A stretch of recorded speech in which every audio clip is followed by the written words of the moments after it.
Boa noite a todos. Trazemos um abraço daqueles que fazem a Casa dos Humildes. É sempre bom estar numa casa espírita, porque a nossa materialidade faz com que a gente não crie conexões conscientes com a nossa realidade espiritual. Então, a casa espírita é uma casa de descompressão. Nós passamos algum tempo sem acessar o celular, sem acessar o WhatsApp, e passamos a acessar a condições necessárias à nossa sobrevivência emocional. É neste ambiente que temos maior facilidade de conversar com aquele ou aquela que mais nos entendem, o nosso guia espiritual. Como está a nossa relação com o nosso guia espiritual, que sabe profundamente das nossas necessidades, mas também é um ambiente onde nós temos maior relação com alguém que nos conhece profundamente, de chorar, que são as nossas vítimas e os nossos algozes chamados obsessores. Os temos em conta e devemos agradecer a Deus todos os dias por tê-los, por conta dos desafios da vida. Então agradecemos ao Criador por termos dotado dos primeiros passos na espiritualidade, e que a nossa convivência seja fraterna, para assim possuirmos condições de não mais habitarmos o planeta Terra. Muita paz para todos. Nós vamos trazer uma conversa, uma palestra de Divaldo, década de 90, que ele falava sobre os desafios da atualidade. Ora, será que há quase 3 décadas atrás ainda é atual esses desafios? Então vamos trazer algumas provocações. Eu já avisei a Vilarim que eu converso demais, ainda bem que o relógio aqui é muito grande. E como é que Divaldo ele colocou esses desafios? Primeiro, ele colocou que nunca antes o ser humano enfrentou tantos desafios quanto a atualidade. Só para ter uma ideia, a quantidade de informações que nós recebemos, melhor, que um adulto de 3 anos de idade recebe, é muito mais do que o imperador de Roma recebia. Então nós estamos invadidos por uma quantidade de relações, e para isso nós estamos decidindo coisas importantíssimas para a nossa existência espiritual, minuto a minuto. Às vezes nos passa assim na lembrança, poxa vida, o que é que eu fui em vidas passadas? Aliás, não está mais em moda não, agora a gente está pensando muito após esta existência. O que será de mim após a nossa existência? E aí, pelos desafios, a gente vai construir um mecanismo de concentração nisto. Então, as gerações passadas, as coisas eram mais lentas, porque as interações eram também mais lentas. Os meios de comunicação, para se vir uma caravela de Portugal para cá, levava 2 meses se tudo desse certo. Depois ficou mais rápida. Nos tempos dos nossos avós, ainda demorava mais. No tempo do telefone fixo, que marcava a hora que iríamos telefonar um para o outro, e entre um período e outro o mundo não se acabava, como hoje, quando a gente esquece o celular, o mundo se acaba. Então vivemos instantes que nenhuma outra geração viveu. Não dá para comparar. Às vezes nos dá um saudosismo. Nos tempos quando eu era criança, isso era assim, assim. Não dá para comparar. E principalmente quem tem a oportunidade de varrer o mundo como o mundo estar igual. Não há muitas diferenças. Aonde batermos este mundo, vamos encontrar pessoas ligadas ao celular, em qualquer condição socioeconômica. É incrível. Se está com celular, está em comunicação com os outros. Está em comunicação com as propostas que chegam. Um fato que antes, para ser conhecido, eram chamados segredos de família e de Estado, não existe mais. Nós não mais temos vida privada. Nossa vida é pública. Basta alguém clicar, já está no domínio do espaço virtual para sempre. Porque quem quiser ter tido um problema e não quer que ele apareça na internet, não tem chance. Sempre vai estar lá para o bem ou para o mal. Não há como comparar o mundo de hoje nem com 50 anos atrás. Então nós podemos dizer que somos uma geração que estamos entrando em contato com a relação em tempo real, instantânea. Que é que isso nos impacta? Perda da nossa realidade emocional, em alguns casos, e espiritual. Então, os desafios da nossa sociedade não têm marca com relação aos avanços tecnológicos. Olha, na virada do século XVIII para XIX, começaram-se a fazer alguns estudos sobre a evolução da população humana no nosso planeta e a quantidade de alimento. E foi visto que a população crescia em progressão geométrica, aí vai, 2, 4, 16, e alimentação na progressão aritmética, 1 mais 1, 2, 2 mais 1, 3 e assim. Então já tinha marcado o ponto onde uma curva cruzava com a outra, iria haver uma grande fome no mundo. Isso causou um impacto muito grande e provocou nos governos uma forma de elaboração para que isso não ocorresse. Como toda projeção ao futuro é falha na sua essência. Porque alguns componentes que nós não enxergamos hoje, mas eles serão realidade à frente. Então, aquelas colocações catastróficas, vai acabar o mundo, quer dizer, o mundo acabou na virada do ano 1900, no ano 2000, 2012, era este ano, né, em julho, 27 de julho, a data limite. São condições realmente quiméricas. O que é que não foi visto? O avanço tecnológico. Hoje a tecnologia é tal, e o Brasil é ponta no mundo. A gente fala tão mal do nosso país, mas nós somos ponta no mundo na tecnologia do alimento, da proteína. Estamos entre os 3 primeiros países no mundo a fornecer proteína animal e vegetal de alta tecnologia. O Brasil tem hoje condições de superar em mais de 40% a sua produção sem aumentar a quantidade de terra produtiva, só com tecnologia. Hoje fornecemos uma das proteínas mais básicas para a alimentação animal, em consequência da humanidade, que é a soja, que foi a nossa Embrapa, que aclimatou a soja que só dava em países temperados, além dos trópicos, para o semiárido.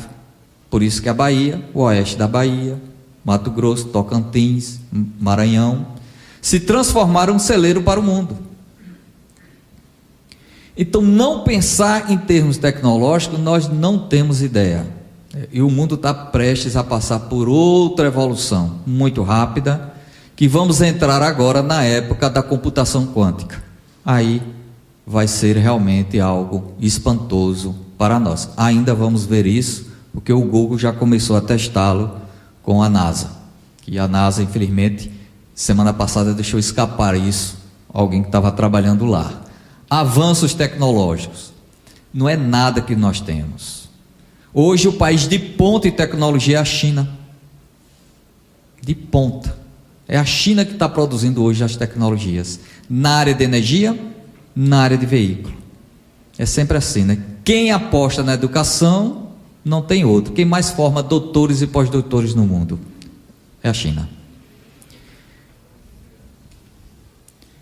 Todas as nossas comodidades, se a gente recua 100 anos atrás, ou algumas regiões do nosso planeta, acorda-se para a atividade de alimentar-se, sobreviver e reproduzir, bem básicas. É aí que está a nossa situação atual, de encontrar o alimento da forma que nós entendemos facilmente. Não precisa nem andar muito. Temos um acesso fácil à alimentação, fácil à habitação, processo de segurança. Isso faz com que a nossa base de preocupação vença-se. E aí vem a próxima necessidade, porque cria-se um vazio. Quem já teve a oportunidade de estar em algum país aonde não há miséria, e aí quando a gente visita uma casa espírita nesse país, a gente pergunta: e o que é que se faz aqui? Não tem cesta básica para distribuir, não tem bazar para ser feito. O que é que se faz aqui? Aqui a gente ora para as pessoas, para que reduza o nível de suicídio, do alcoolismo, das drogas e da falta de perspectiva na vida. São outras necessidades. Quando as nossas necessidades básicas são satisfeitas, assim já diz Maslow, há muito tempo atrás, surge a do próximo andar, e a coisa vai subindo, né? Além dos instrumentos dos nossos órgãos, vai atingindo a nossa essência, como espírito. Quais são os nossos próximos passos para nos darmos consciência do que é necessário, já que vivemos num mundo dito de provas e expiações? E é muito interessante, porque quando a gente vai ler no Evangelho segundo o Espiritismo, capítulo 3, capítulo 4, que às vezes a gente passa muito rápido, e ali tem uma aula do que são os mundos. E o nosso planeta, 2 tipos de espíritos encarnam, segundo lá escrito: aqueles que são terráqueos, que aqui desenvolveram suas primeiras encarnações na fase hominal, estão em processo de prova, provando as potencialidades divinas para se desenvolver. E aqueles, os inteligentes, que já os desenvolveram, mas estão aqui por exílio, por ter falhado com a lei divina, criminosos da lei moral. E a gente então vai se colocar, se nós estamos do lado dos inteligentes ou estamos do lado dos terráqueos. Por isso que é um mundo de provas e expiações, um mundo ainda básico. Como primitivos nós somos, que ainda temos a condição de dizer: eu creio em Deus. Espírita não crê em Deus, ele sabe da realidade. Não é questão de crença, é de vivência. Como somos primitivos, quando ainda temos que dizer que da existência do mundo espiritual, a nossa essência, ainda temos que ter reuniões mediúnicas para que termos contatos com o mundo espiritual. É um mundo muito primitivo, nós somos muito primitivos, já deveríamos ter dado passos largos. Fala-se que vamos entrar no mundo de regeneração. Olha, na primeira base, que são os mundos de informações, levamos 3,5 bilhões de anos. Para o mundo de provas e expiações, coloque-se aí, alguns falam 300 mil anos, ou se quiser no homídio, 500 milhões de anos. O mundo de regeneração deve durar alguns milênios para poder ser estabelecido, e é um mundo muito curto de tempo. 2 fatos nos fará chamar a atenção se nós estamos entrando nesse mundo ou não, mas já estou dando outra palestra, vamos continuar aqui. Já falamos a facilidade de comunicação, a aquisição de conhecimentos complexos. Nenhuma outra geração está lidando com os problemas mais complexos como o nosso.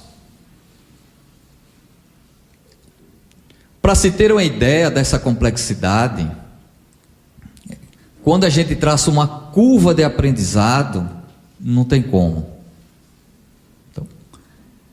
caiu uma grande barreira socioeconômica do aprendizado. Hoje, qualquer pessoa pode fazer um curso nas melhores universidades do mundo sem sair de casa. Quem tiver, lógico, acesso à internet um pouco mais rápida e souberam inglês. Se não, vai fazer o Coursera aqui mesmo no Brasil com as melhores universidades brasileiras. Não tem mais restrição ao conhecimento. Basta se dedicar um pouco mais ao estudo e desligar as novelas em vez em quando. Livros. Quase todos os livros mais importantes da humanidade já estão devidamente digitalizados à disposição. O que é que nos falta? Que a gente ainda tem um modelo mental. Já estou com muita idade para isso. Sou muito cedo para isso. Eu não tenho condições de fazer um curso em Harvard, MIT. Cursos grátis. E a Fundação Lehman trouxe ao Brasil o Coursera, nasceu em, falha a memória, em Princeton. Está instalado no Brasil com as grandes universidades, curso gratuito. Cursos de alta capacidade de aprendizado. A nossa dificuldade é porque o nosso processo educativo ainda está defasado do que é essencial para o futuro, que é o poder crítico, da crítica. Lógico que isso tem um preço. Nós não distanciamos mais uns dos outros, porque hoje um dos maiores tesouros que nós guardamos é o nosso tempo de existência, que a gente mede entre o nascer, data de nascimento, e ao morrer, data do óbito. Mês de outubro comemora-se o nascimento de Allan Kardec, que o centro tem este nome. Fundamental o trabalho de Kardec. Não é à toa, para quem assistiu o filme, vê-lo dormindo, caindo, poucas horas de sono, e sei lá, se desencarnou por tanto trabalho. Só em 1862, 14 livros Kardec publicou. Entre edições dos outros livros espíritas e novas edições dos seus livros didáticos. Além de que todo mês tinha que escrever uma revista espírita. Não podia dormir. Fora as cartas com que eles circulavam com bastante instituições e pessoas. Então essa capacidade de trabalho de Kardec já numa idade bem avançada, porque no século XIX ter 50, 55 anos é uma idade muito avançada em relação a nós. E alguns estímulos para valores negativos. Aqui antes, nós estávamos ouvindo Divaldo falando, temos uma estatística de 2017, não atualizei, nos nossos jovens no Brasil de 15 a 25 anos de idade. Primeira causa-morte, bala. Segunda, suicídio. A maior nação católica do mundo. A nação de mais cresce evangélicos. A maior nação espírita do mundo. E uma geração está perdendo a oportunidade de evoluir pelo processo encarnatório, porque o nosso grau evolutivo é tão básico que só em corpos densos, necessidades materiais é que nos faz evoluir. No mundo espiritual a gente fica preocupado como nós vamos ser quando desencarnarmos. Não vamos esquentar lugar no mundo espiritual. Nós não conseguimos nos relacionar com os diferentes no mundo espiritual. A gente fica em grupos de pensamentos e sentimentos semelhantes.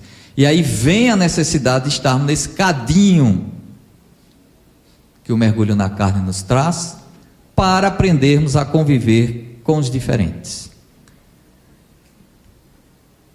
E aí vem o que é que a comunidade espera de nós espíritas. Mas hoje eu vim a primeira vez na casa espírita. Uma notícia ruim. Já é espírita. Mas não tem que fazer algum curso para tornar-se espírita? Não precisa. Não precisa um ano de casa espírita, tão pouco. Mas eu não li nenhum livro espírita, tão pouco. puxa vida, o que é ser espírita? É o esforço em domar as más inclinações. E ao participar de uma única conversa como esta, já assimila princípios para várias existências. Não dá para dizer que não sabia. E nós não estamos aqui à toa. Não viemos a passeio no plano espiritual. Nós espíritas não viemos a passeio. O planeta Terra não é um planeta de passeio. A colocação de Santo Agostinho é um planeta prisão, reeducação. E nós estamos sendo chamados para dar algum sinal à comunidade em que vivemos.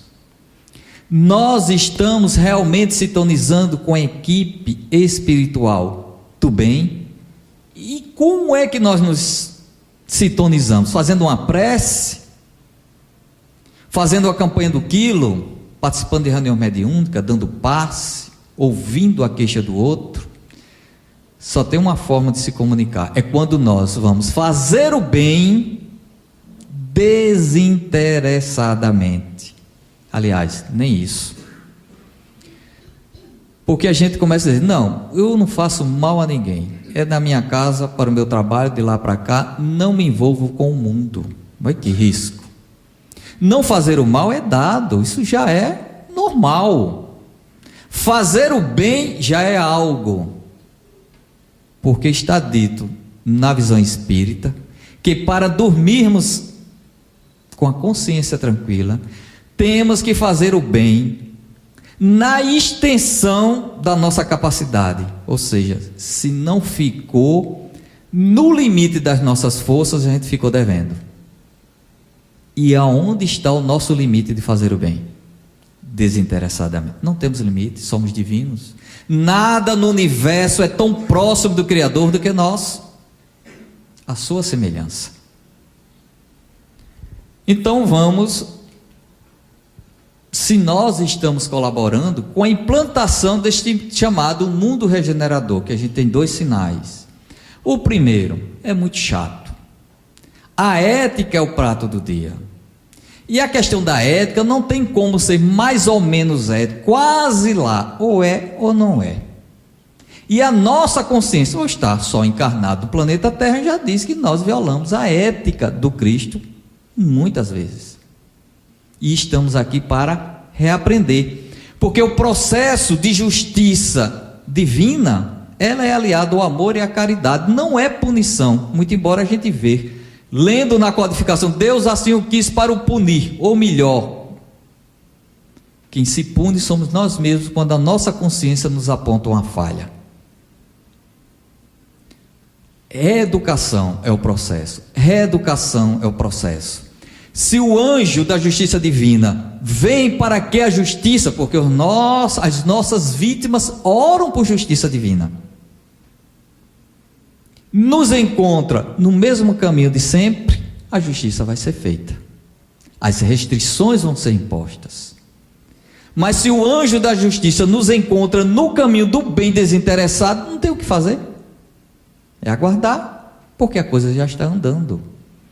Então muitas vezes nós enxergamos no outro as dificuldades e a gente faz uma relação, porque na vida passada fez isso, aquilo com o outro, aprontou. Nosso julgamento é muito falho, porque na lei divina não há dente por dente, olho por olho. Ao estarmos no caminho do bem desinteressadamente, a lei divina vai nos ajudar. Questão de punição, somos nós que queremos em relação àqueles que a gente se apetece. O segundo sinal de um mundo de regeneração é quando a gente acordar, a primeira coisa que a gente pensa é: a quem eu vou fazer o bem hoje? E não, como vai ser meu dia hoje? O que é que eu vou fazer? O que é que eu vou me alimentar? Eu vou falar com quem? Não, a quem eu vou ajudar hoje? É uma corrida em disparada, porque o outro será agora a sede de todo o nosso pensamento. A nossa aposta é sempre no outro. Aí entramos no mundo de regeneração, que não é lá um mundinho bom não.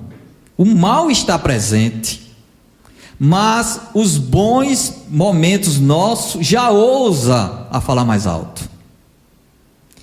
Já ousa questionamento. É um mundo altamente questionador. Nós talvez não vamos conseguir permanecer nele, porque tudo será questionado. E nós entraremos numa carga de questionamento que às vezes não vamos suportar. A nossa consciência, mostrando a nós os pontos que temos que melhorar. E a gente vamos pedir para retornar a um mundo parecido com este planeta, porque aí lá era melhor. Não tínhamos tanta pressão para sempre estar no caminho correto. Nós, como instituições espíritas, estamos capacitados a apoiar a comunidade a superar essas dificuldades? São essas 3 reflexões para fazermos enquanto espíritas que assim se colocam. Já falamos sobre isso. E vem Jesus, o Nazareno, ele coloca muito claro: meu reino não é deste mundo. Quando Santo Agostinho diz: ore para sair deste planeta Terra, olhe de noite, veja alguma estrela que lhe apetece e peça ao Criador para reencarnar nelas, porque este mundo é um mundo de provas e expiações, é um mundo muito rápido, a nossa existência é muito breve e nós nos agarramos a ela. Nascemos com apenas uma coisa, a nossa consciência, e desencarnamos com ela. Nada mais é nosso. O corpo que nós temos é patrimônio de Deus, não é nosso. Vamos dar conta do que estamos fazendo por Ele e com Ele. Estamos dando o necessário ou estamos exagerando? Estamos dando menos do que Ele precisa ou estamos fazendo restrições desnecessárias? Porque vamos responder por isso. Não é nosso corpo. O Criador o fez na medida das nossas necessidades. E os problemas que temos é porque a gente entra no processo do abuso. Está lá na lei de conservação, muito claro essa questão. Se não fosse pelos excessos, muitas das doenças que tens, não precisaria disso. Às vezes desencarnamos e dizemos: por que sofri tanto? Aí vem uma resposta muito simples: você exagerou, não era para passar por isso. Não, e é sofrimento, paciência, vai ter que voltar e começar de novo. E se abusar, não vai avançar. Tudo na medida certa. Nós viemos com um tempo de existência pré-estabelecido. E quando algo terrível ocorre, que nós dissemos que é terrível, né? Ao termos uma criança tenra desencarnando, o fim do mundo se instala. Quando é uma libertação de um mundo de provas e expiações. E quando nós estamos numa idade muito provecta, Deus foi abençoado para ter uma idade tão avançada. Várias encarnações em uma, fruto das necessidades de conviver no mundo de provas e expiações. A quem muito é dado, a muito é pedido. Então, essas questões, Jesus diz: olha, meu reino não é deste mundo, não se agarre neste mundo. E aí vem as belas lições do Nazareno. Albert Schweitzer, na virada, aliás, um parênteses para ele foi um dos primeiros no século XIX a começar o estudo sobre Jesus histórico. Tem um livro chamado Jesus Histórico, ele inaugurou isso. Mas ele, já bem adiantado na sua vida, bem posto, resolveu fazer medicina para ir para a África para ajudar os pobres africanos. E recebeu um prêmio Nobel da Paz. Olha o que ele diz aqui, ó. Dar o exemplo não é a melhor maneira de influenciar os outros, é a única. Por que os nossos jovens estão desencarnando pelo suicídio? E quando bate a nossa porta, no nosso lar, no nosso vizinho, a culpa fica para ele. Espíritos sensíveis estão reencarnando, que captam as nossas emoções muito mais do que falamos, captam os nossos pensamentos do que nós imaginamos.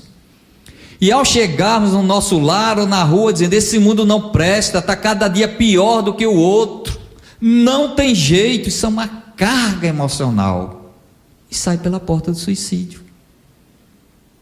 Então, o nosso exemplo é a única forma de educação. Podemos falar aqui sempre, não vamos educar os outros, a não ser o exemplo. Não adianta falar uma coisa e praticarmos a outra. Destruímos todo o processo educativo, porque é pela mente. Ao pensarmos, e há pessoas com capacidade de ler os pensamentos, principalmente mães e aquelas que são cuidadoras, capacidade enorme de ler o pensamento. Outros a desenvolvem. Então a nossa realidade espiritual é uma realidade de verdade. O nosso relacionamento é de verdade. Quando a gente interpõe a mentira, é uma distorção. E a gente se engana, porque no mundo espiritual, quando estamos face a face, o nosso VAR, está na moda, é o nosso perispírito, que vai mostrar o que realmente nós somos, e não o que falamos, que propagamos ser. As marcas das nossas emoções estão no nosso perispírito, à mostra. E aí é quando vemos invertido as coisas. Aqueles a quem a gente andava julgando como facínora, vai estar mais brilhante do que nós. Está andando? Que bom.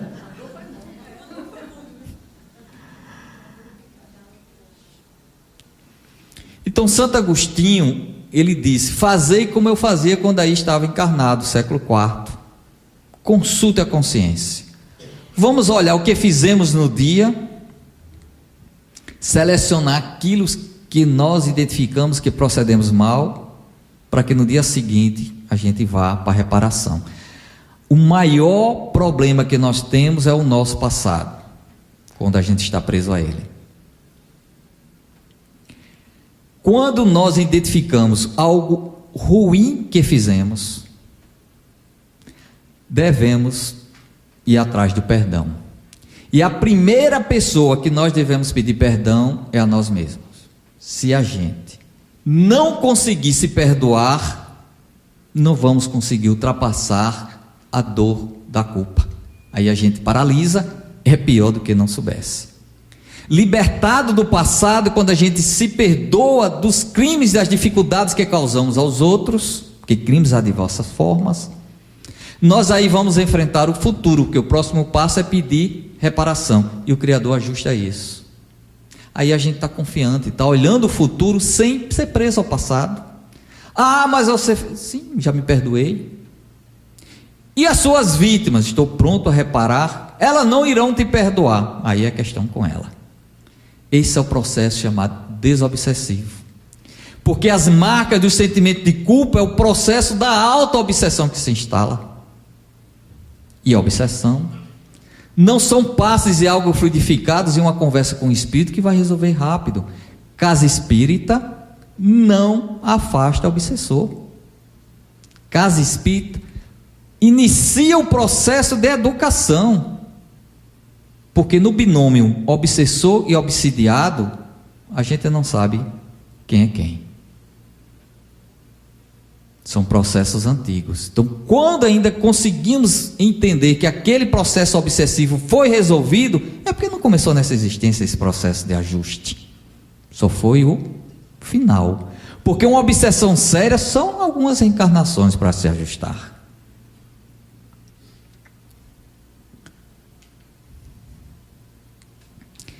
E aqui é que se estabelece, veja como o Criador, ele realmente tratou bem a nós, espíritos iniciantes.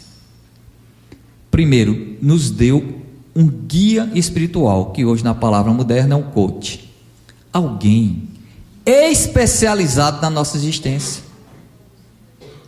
que sabia perfeitamente das nossas necessidades, ajustou, nos acompanha, sabe das nossas divagações, desalinhamento, e está à nossa disposição. Qual é o problema? a gente tem que ter espaço mental para eles. Não tendo, não tem que fazer. Ele vai sentar na cadeirinha e aguardar. No mundo espiritual, às vezes aguarda que cheguemos ao fundo do poço, para desgastar o nosso orgulho, a nossa vaidade, o nosso egoísmo. Aí a gente entender que tem algo superior. Aí, papai do céu, agora tem condições de ajudar. E essa ajuda vem através da consciência, porque a lei divina está na nossa consciência. Nós não dependemos de religião, não dependemos de ninguém mágico, de livro, nem de nada para dizer o que devemos fazer, o que é certo e o que é errado. De ninguém, nem de pai, nem de mãe, nem de avó, de nada. Apenas consultar a nossa consciência. É ela que vai apontar o que devemos fazer. A nossa dificuldade é que a gente não gosta da resposta. E a gente escamoteia, vamos procurar outros subterfúgios para enganar a nossa consciência. Não vai dar certo, porque a presença divina é nossa. Então a lei de causa e efeito só vai nos alcançar quando temos consciência do ato que fizemos.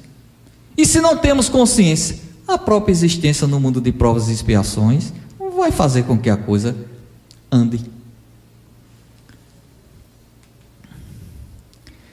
que é que diz os dicionários? Que a consciência é uma faculdade da gente tomar decisões, mas se responsabilizar pela essa consequência. Percepção do que é moralmente certo ou errado, um senso moral, noção de direito, saber e conhecer. Então essa consciência, ela vem pelo estudo formal, pode despertar alguma coisa. Vem pela nossa prática da relação com o outro, só tem este caminho. A única forma de a gente educar-se é pelo exemplo e pelo esforço em lidar com o outro. Então, quando nós entramos no mundo de regeneração, se não tiver o outro, nunca vamos saber se a gente está evoluindo ou não. Porque a marca da nossa evolução é o quanto nós somos sensíveis ao outro.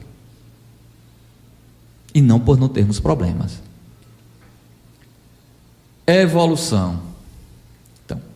Em essência, nós não escolhemos ser aquilo ou aquilo outro, como diz Herculano Pires.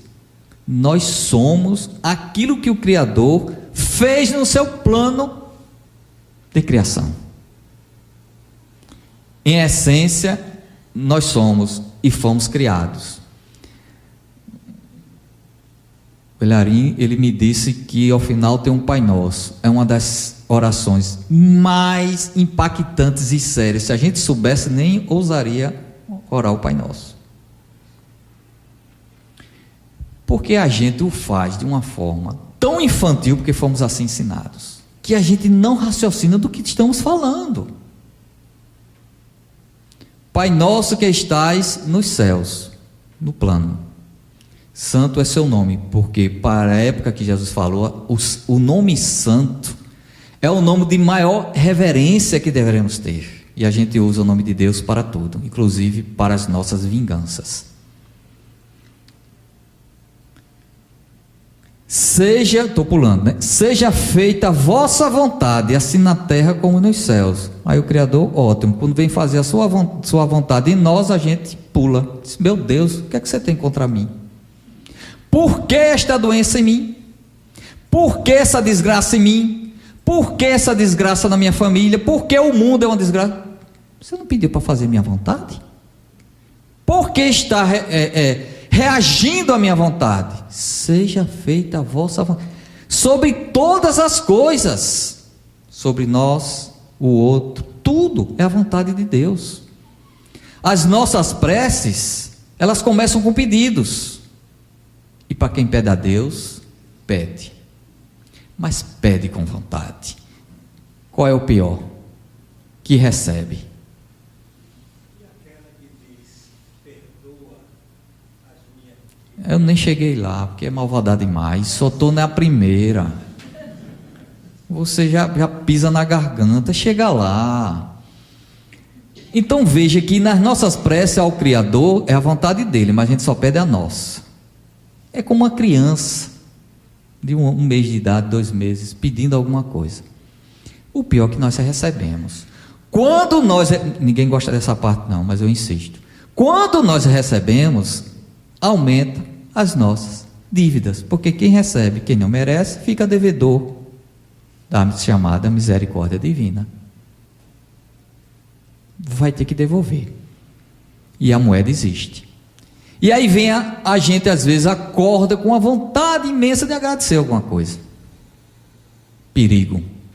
Meu Deus, não vou lhe pedir nada hoje. Já pensou, Senhor? Hoje eu não vou lhe pedir nada.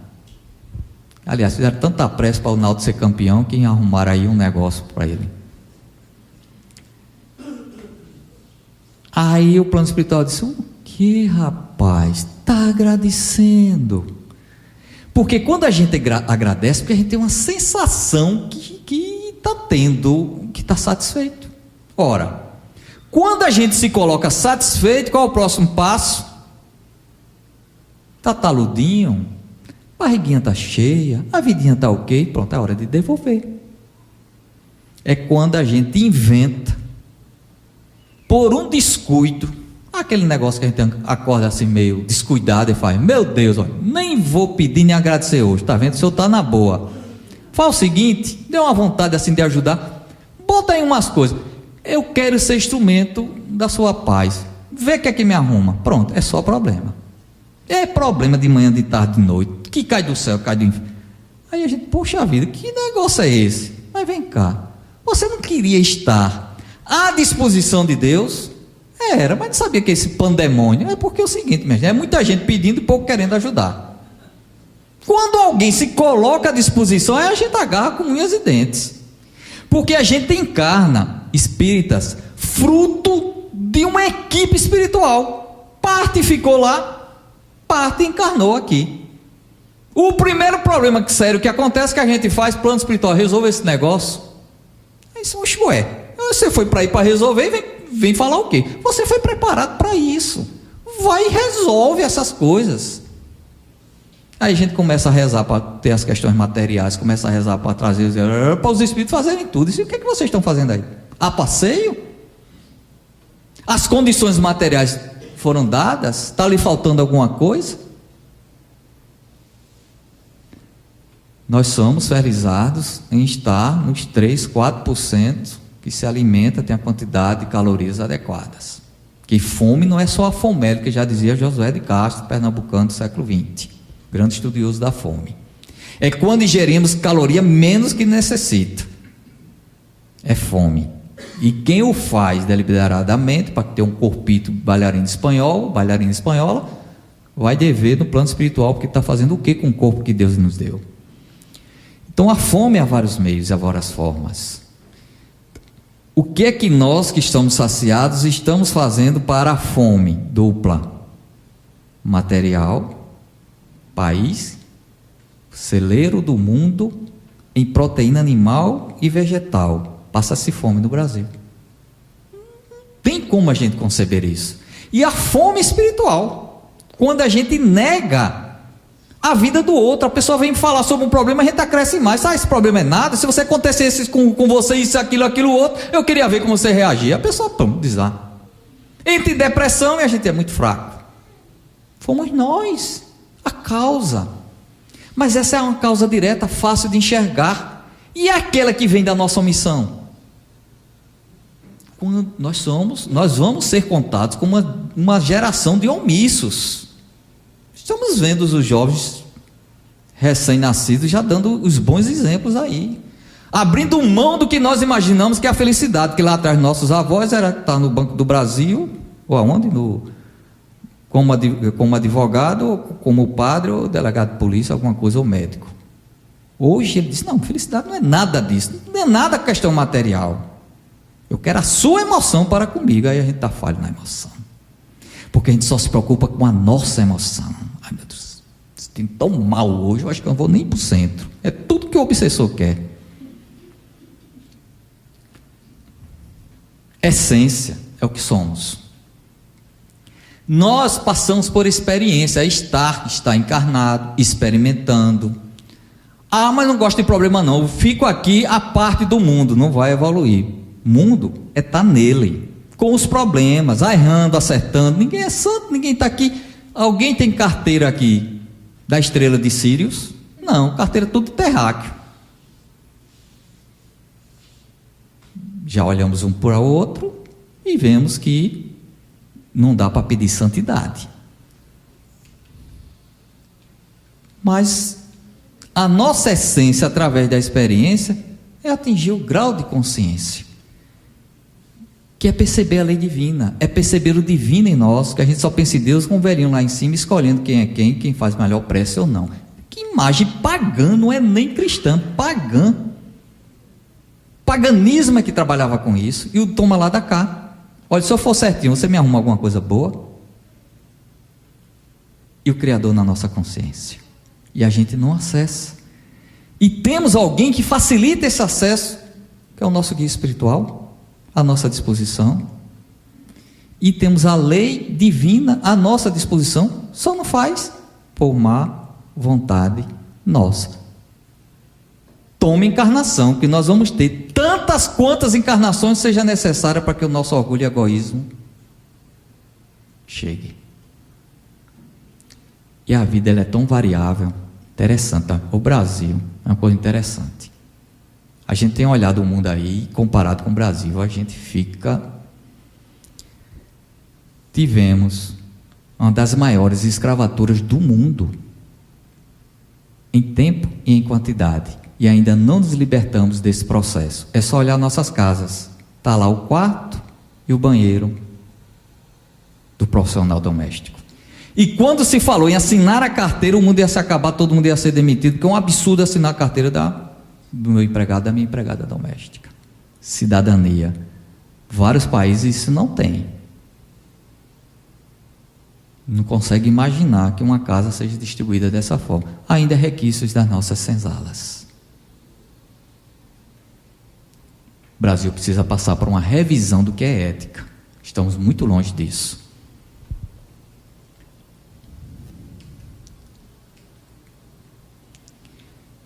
Então a essência que somos nós, através de várias encarnações, só tem um objetivo: se integrar com o Pai. E a gente então se ajoelha e ora para o céu: meu Deus, como é que vou me integrar contigo? Basta fazer a vontade do Pai. E aonde está a vontade do Pai? Na nossa consciência. Se agíssemos com a nossa consciência, estamos fazendo a vontade de Deus, assim na terra, como encarnados, como desencarnados. E aí vai lá, o resto do Pai Nosso. Pão nosso de cada dia nos dai hoje. A gente é tão materialista que a gente senta na mesa para abençoar a comida. Mas a gente pode ter outro raciocínio. 68% da nossa energia para o nosso corpo é oxigênio e glicose. Alguém aqui paga o ar pelo que respira? É o pão nosso de cada dia. E o restante a gente trabalha para ter. 2/3 o Criador nos dá, 1/3 a gente vai atrás. Está boa assim a fórmula? Deus nos dá o oxigênio, a gente trabalha para ter a glicose e o resto. Perdoai as nossas ofensas, como se o Criador tivesse mágoa da gente. Quem é que tem mágoa da gente? É a nossa consciência. Perdoe como nós ofendemos a nossa consciência, que vai nos pautar naquilo que precisamos evoluir. Assim como nós... Aí a voz até baixa, eu não estou, isso é bem baixa. Alguns estão dizendo assim: tentamos perdoar a quem nós ofendemos. Olha que coisa malvada. A gente não coloca em bom tom: como perdoamos a quem nos tem ofendido. Meu Deus, a quem eu ofendi? Não vejo ninguém a quem eu ofendi. Planeta Terra, provas e expiações, orgulho e vaidade lá na frente. Lógico que a gente tem ofendido. O problema é que a gente não pergunta. Quando o nível lá da gota d'água se dar em alguém, vem uma pessoa e descarrega o negócio mesmo. Tá louco, enlouqueceu, só disse isso. Mágoa de vida presente, passada, futura, Deus sabe lá. temos que estar sensíveis com relação ao outro. E como é que nós adquirimos a sensibilidade? É olhando nos olhos do outro. O velho conceito. Olhar nos olhos do outro. E sentir lá dentro, porque não tem como mentir. Pelos olhos a gente joga toda a nossa carga interior que temos. Então nós temos, e o Criador assim nos proporciona na nossa existência, várias oportunidades. Várias cartas abertas para nós, e a gente não está conseguindo ler. Encarnados, planeta Terra, Recife, numa condição, imagina uma instituição como essa, que foi planejada, com certeza no plano espiritual, pessoas encarnadas deram a construção física, e a nossa equipe espiritual na construção espiritual, nesse momento analisando a necessidade de cada um. Já que já estamos recebendo as energias, as orientações dos nossos obsessores, as nossas vítimas já estão recebendo apoio. E muitas vezes a gente diz, sei não se eu vou naquele centro, olha, aquela conversa toda vez, e não entende que não é pelo que se fala aqui. Desde que coloca o primeiro pé dentro de uma instituição, que tem um nível de relacionamento e de responsabilidade com o espiritual, que é com o divino, já devemos entrar em sintonia com o nosso guia espiritual. E aqui estando, é com ele que temos que conversar. É só uma horinha, às vezes 1 hora por semana, para conversar com o nosso mentor espiritual. O que é que eu preciso ajustar? E deixa a mente. Às vezes é uma palavra que a gente vai ouvir, às vezes é algo que a gente pensa, preparando para a noite, porque na noite o nosso corpo entra na horizontal e o nosso espírito entra na vertical da vida. De que condições? Quais são as nossas condições no mundo espiritual? Que a gente vai ter algumas decepções. Às vezes a gente se acorda assustado, cansada, e nem se lembra, não lembro nada dos nossos sonhos. Presta atenção nos sentimentos quando nós acordamos. Qual é a primeira coisa que se lembra? Marque isso. As nossas avós e avós estavam corretos. Vai dormir, rezem antes, para que o nosso mentor e nossa mentora saiba nos levar aonde vamos precisar. Ao acordar, oremos antes, para saber o que é que nos reserva o dia. O dia tem muitas surpresas. Mas meu dia está uma rotina só, tem algum problema grave, não estamos percebendo o outro. 2 questões interessantes. Jesus coloca: orai e vigiai, para não cair em tentação. Mas ao nós meditarmos, vamos encontrar algumas questões muito interessantes. Quando nós oramos, nós emitimos um sinal de humildade, porque sabemos que tem algo acima de nós, porque no nosso dia a dia não tem ninguém melhor do que a gente, que se alguém pensa diferente, tem algum problema sério. Nós somos o centro. De vez em quando se preocupamos com um ou outro caso, é o pior. Se preocupa tanto, vai lá para o extremo. Então a gente se preocupa conosco. Aí quando oramos, tem alguma coisa superior a nós. Nós emitimos um sinal.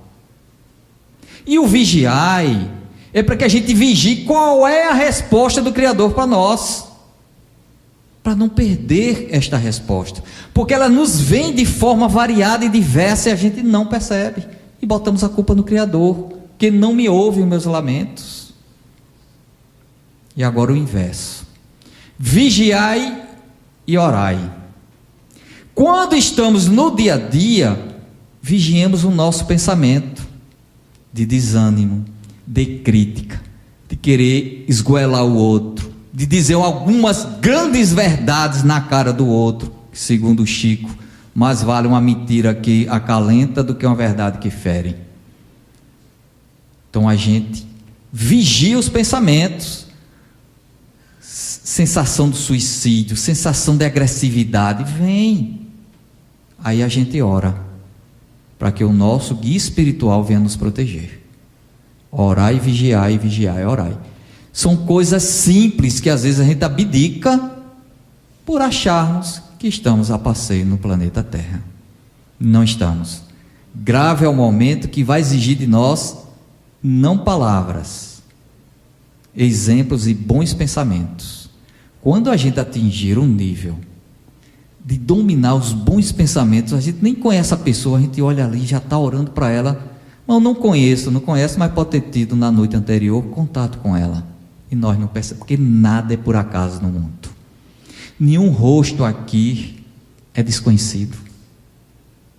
Se nós tivéssemos nesse momento a visão espiritual do que está ocorrendo aqui, a gente entra em colapso, porque temos esse problema. Nós somos tão primitivos que quando espíritos evoluídos vêm próximo a nós, a gente se ajoelha, chora e acabou, perde toda a conexão, porque nós não suportamos a vibração, porque a vibração que a gente suporta ainda é do ódio, do desamor. A essa a gente reage logo. Mas quando chega uma vibração de paz e harmonia, é só choro.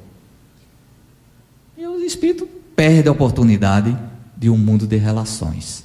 Então, este é o nosso processo de aprendizado, que nós sendo, através dessa existência, não da próxima, desta existência, que a gente vá desenvolvendo o nosso saber. Com essa integração, com essa consciência cósmica que abraça todos nós indistintamente. E aí, o que é que diz o Nazareno? É essa a proposta. Eu e o Pai somos um, porque eu não faço aquilo que quero. Jesus não fazia aquilo que ele queria quando encarnado esteve. Ele fazia aquilo que o Pai me ordenou, me dita fazer. Numa das mais graves situações de Jesus, Espírito, segundo, pergunta 621 do Livro dos Espíritos, qual o espírito mais evoluído que aqui esteve? Vede Jesus. Quando ele ouviu a notícia de que um amigo do peito dele, porque ele tinha aqueles que ele amava mais, Lázaro está doente. Eram os amigos do peito, Lázaro, Marta e Maria, que moravam no subúrbio, hoje é integrado com Jerusalém, em Betânia. Era um povoadozinho bem próximo de Jerusalém. Jesus não dormia em Jerusalém, segundo os relatos bíblicos. Está doente à beira da morte. Aí os discípulos, Senhor, vamos. Eles, ainda não é a hora. Passa-se 3 dias. Com certeza, se nós estivermos lá presentes, disse, olha aí, ama tanto que curou tanta gente, está deixando o amigo morrer, porque a gente é assim, a gente tem na língua na hora. Isso é profeta que nada, isso tem um desamor muito grande. Um amigo do peito está aí, dormiu tantas vezes na casa lá, comendo tudo aí, já veio a segunda notícia, não precisa mais ir porque morreu. É isso, agora vamos. Porque Herodes já estava atrás dele, tanto quanto os sacerdotes do templo. E Jesus foi. Antes dele se aproximar da casa, porque o velório demorava 3 dias ou mais, como Betânia era muito próximo de Jerusalém, vários judeus do templo, alta capacidade, foram lá consolar. 3 dias comendo, chorando, bebendo. Quando Jesus se aproxima, Marta ou Maria, eu sempre me confundo, vem, aí ele diz, Senhor, não venha porque está cheio de judeus a casa que queriam lhe pegar. E ele já está morto. Ele diz, aonde o enterraram? Ali. Tire a pedra. Senhor, já cheira mal. Se a gente tivesse lá, dizer, um maluco, deixou morrer, agora quer para quê? Para chorar, para ver o quê? Inês já é morta. Tire a pedra. E na hora que ele tira a pedra, ele ali se coloca na pior situação que Jesus passou, que ele estava assinando o atestado de morte dele. E ele diz, Senhor, a consciência. Ele estava consultando a sua consciência, o que fazer? Não faço isso mais para crer em ti, mas que eles vejamos como o Senhor opera. Então crede pelas minhas palavras, crede pelo menos nas obras que eu vos faço. Lázaro, sai para fora. E Lázaro levanta. Desatai-o, porque ele estava envolto em ninhos. E Lázaro sai. Dê-lhe agora de comer. Você imagine o impacto disso. A narrativa que se segue é que vários judeus do templo creram nele. E outros correram e foram dizer aos sacerdotes, aos grandes sacerdotes e aos doutores da lei, os religiosos: olha, o homem está fazendo milagre, ele agora fez ele ressuscitou alguém dos mortos. Quem vai agora poder por eles? Muitos dos nossos creram nele, ele era o Messias. E aí disseram: que pereça o homem, e que não só morra ele, mas também a sua testemunha, Lázaro. E aí, o resto da narrativa nós sabemos. E na hora de Getsemane, no lugar de fazer o óleo mais baixo no Monte das Oliveiras, olhando depois do Vale do Cedron, olhando o templo de Jerusalém, sabendo que daqui a pouco ia passar pelo flagelo, ele ora, pedindo a Deus passar o cálice, mas se faça segundo a sua vontade. Aí ele foi para o Pai Nosso. Qual foi a ajuda de Deus que Jesus teve? Não, meu filho, vai passar por isso mesmo. Foi o sirineu que foi passando descuidado e foi obrigado a carregar o resto da cruz para levar mais rápido, para poder ele morrer mais rápido, desencarnar. E quando a gente tem uma unha encravada, meu Deus do céu, se acaba o mundo. Quando a desencarnação está próxima de nós, o mundo está se acabando, do nosso parente e tudo. Espíritas, exemplificai. Muita paz para todos.